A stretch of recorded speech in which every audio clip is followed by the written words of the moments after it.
Assalamualaikum warahmatullahi wabarakatuh. Perkenalkan, nama saya Najwa Sabina Ramadhani Sucipto dari kelas 11 IPS 3. Di sini saya akan mempresentasikan mengenai upaya mengatasi masalah persebaran penduduk yang tidak merata. Mengutip Sekretariat Kabinet RI Sensus Penduduk 2020 yang dirilis oleh Badan Pusat Statistik dan Kementerian Dalam Negeri, menunjukkan bahwa masyarakat Indonesia masih terkonsentrasi di Pulau Jawa.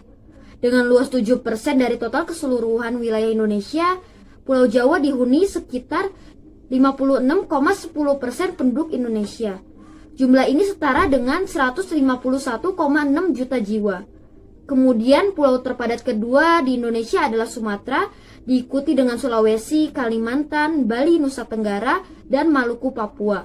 Akibat dari tidak meratanya penduduk, luas lahan pertanian di Pulau Jawa semakin sempit karena dijadikan lahan permukiman dan industri.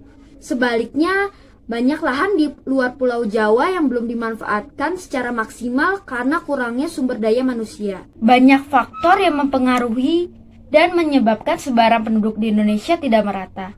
Salah satunya adalah kondisi geografis dari masing-masing pulau, di mana tingkat kesuburan tanah yang berbeda-beda menyebabkan orang banyak berkumpul di daerah dengan tingkat kesuburan tanah yang tinggi.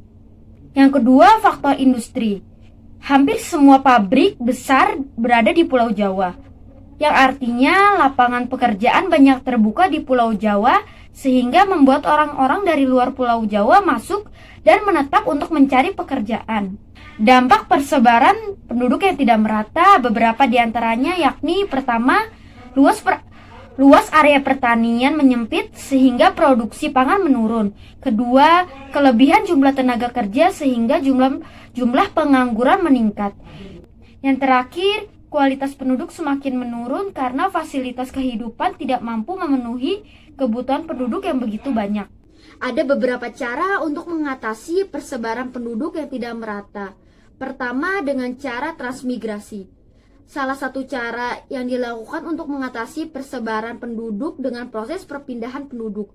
Perpindahan ini dimaksudkan agar suatu wilayah yang padat penduduknya menjadi lebih berkurang. Dua, dengan pemerataan pembangunan.